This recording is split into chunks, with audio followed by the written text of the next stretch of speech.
told you that the civil rights of LGBT Americans is... Yeah, hold on a second. Okay, you know what?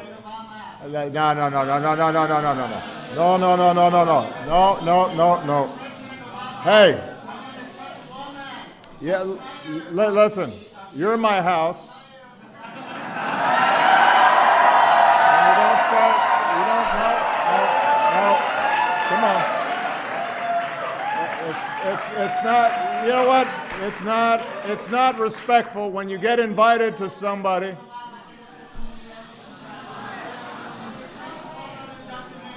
You're not gonna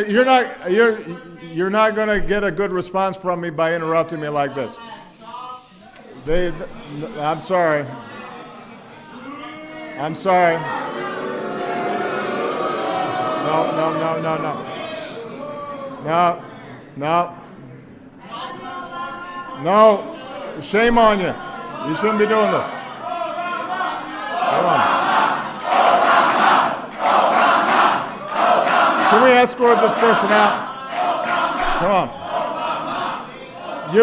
You can either stay and be quiet, or we'll have to take you out. All right. Can we have this person removed, please? Come on. Come on. Come on. No. No. Come on. Come on, guys.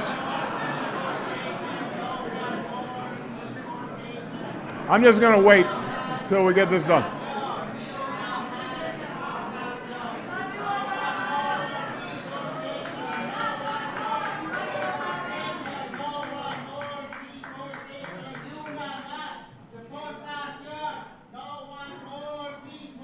Okay, where was I? So, as a general rule, I am just fine with a few hecklers, but not when I'm up in the house. You know what I mean? Because, you know, my attitude is if you're eating the hors d'oeuvres, you know what I'm saying?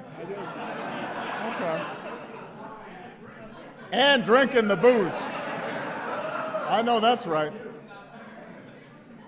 Anyway, where was I? I love you back. I know that. I know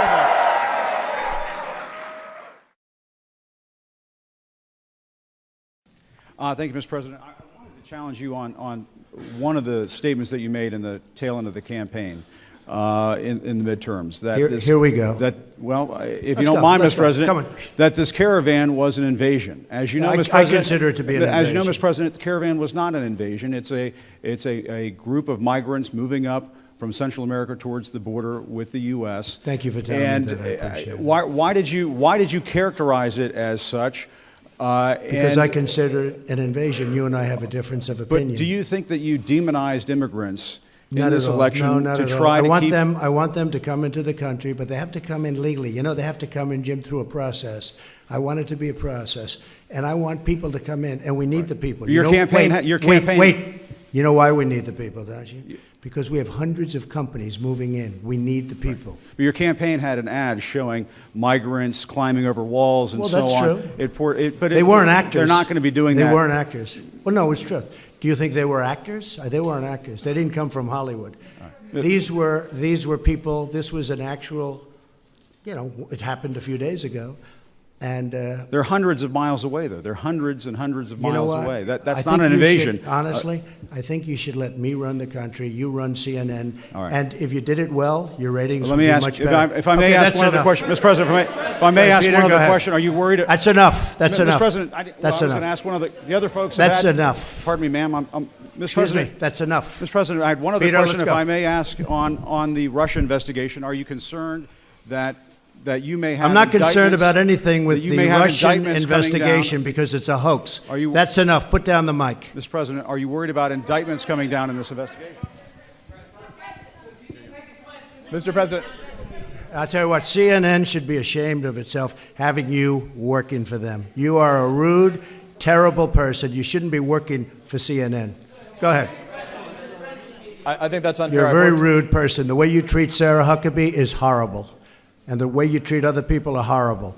You shouldn't treat people that way. Go ahead. Go ahead, Peter. Go ahead. In Jim's defense, I've traveled with him and watched him. He's a diligent reporter who busts his butt. Well, I'm not like a big the rest fan of of yours either, so I understand. To be honest So let me ask you a question if I can. You repeatedly said... You aren't the best. Mr. President, you repeatedly, over the course of the... Okay, just sit down, please. Well, when you report fake news, when you report fake news, which CNN does a lot, you are the enemy of the people. Go ahead. Mr. President, over the course of the last several days of the campaign... But it was a rough moment for the young aide as well, who was just doing her job to get the microphone back after the president had entertained a question or so from the CNN reporter and was moving on to the next reporter. The reporter from NBC was already standing, getting ready to ask his question. And she was just doing her job, which is to reclaim the microphone that belongs to the federal government and hand it to the next reporter. Obviously, I don't think anybody should have any young woman particularly should have somebody swiping away at them and grabbing the microphone back. That's very unfortunate. I've talked to that young woman. She's very brave and just doing her job. But I think overall, for any outlet to say this president and this White House don't respect the First Amendment and then privately to tell us again and again we are the most accessible, transparent, open administration, always this president has been giving so much press availability, whether he's on the South Lawn, whether he's doing a 90-minute press conference yesterday, 81 minutes up at UNGA last month. You know, just yesterday, Bill, President Trump answered 68 questions from 35 different reporters over the span of 90 minutes. That's pro-press. That's transparent. That's accountability. At his first press conference, after he lost double the number, after President Obama lost double the number of the House seats and took his, quote, shellacking, to use his word, he faced the press, but he took 22 questions from 10 reporters, 68 questions from 35 reporters for President Trump yesterday. Yeah. Listen, I'm not here to pick a fight today, especially in light of what's happening in California, but White House Correspondents Association put out a statement. I want our viewers to hear it now. The White House Correspondents Association strongly objects to the Trump administration's decision to use U.S. Secret Service security credentials as a tool to punish a reporter with whom it has a difficult relationship. Revoking access to the White House complex is a reaction out of line to the purported offense and is unacceptable. You know, you pulled his past last night. What does that ultimately accomplish? Look, there are journalists here at the White House and the White House Press Corps who every single day try to do their job by getting the story. Others try to get the president. They shall remain nameless right now. I think that some people like to grandstand and be part of the story. There's no question about that. We hear that from other journalists. Maybe they're not going to come forward and say that, but they say that. They think that some people, again, not naming any, why would I, make everybody look a little bit less authoritative and less biased on some days. And so that is a decision that was made, and it is, I would not expect the White House Press Association to say anything differently. But again, you have to go back to everything the president said yesterday. The president also said that his press secretary, his administration, constantly being berated by members of the press. And I'm one of the most pro-press people here. I'm on TV daily, including on other networks, not just Fox. Here's the question. There's a national tone that's running red hot right now. How do you counsel the president to try and bring that tone down? Well, the president said days ago that he would like to have a softer tone, but that he's had no choice, because he has to defend himself. He has to defend his agenda. He has to defend members of his administration, members of his family. You want to talk about a red-hot tone? What about the woman who lost in 2016 who can't seem to get over it, saying that we can't be civil to people of the opposite party? What about Maxine Waters saying, you see members of the cabinet get up in their faces? Now she's set to be a chairman of an important committee. Jerry Nadler just yesterday on a train ride down from New York to Washington was caught by a reporter saying that he's going to work to impeach President Trump and impeach Justice Kavanaugh. You want to talk about red-hot tone and substance? There it is. It's dangerous. Yeah, I've been physically touched by people. I've been yelled at. My kids have been threatened. Tucker Carlson, your colleague, had a mob show up at his house last night. His wife was hiding in a pantry. Let's talk about red-hot rhetoric. I'll stand here all day long in my 4-inch heels and talk about it if you want to. But I will not let it be cast as one-sided and the president's fault. CNN is now suing President Trump and members of his staff, including Bill Shine, after the White House yanked credentials from reporter Jim Acosta. The reporter argues stripping away his pass violates the constitutional right to freedom of the press. The White House promises a fight and accuses Jim Acosta of behaving unprofessionally. The Fox Business Network's Blake Berman reporting from the North Lawn. Hi there, Shepard. It is a who's who involved with this lawsuit. CNN and its chief White House correspondent, Jim Acosta, filing a lawsuit in a D.C. district court today. And take a look here at who they named. President Trump, but it goes well beyond that as well. His chief of staff, John Kelly, the deputy White House chief of staff overseeing communications, Bill Shine, the press secretary, Sarah Sanders, the United States Secret Service, and its director.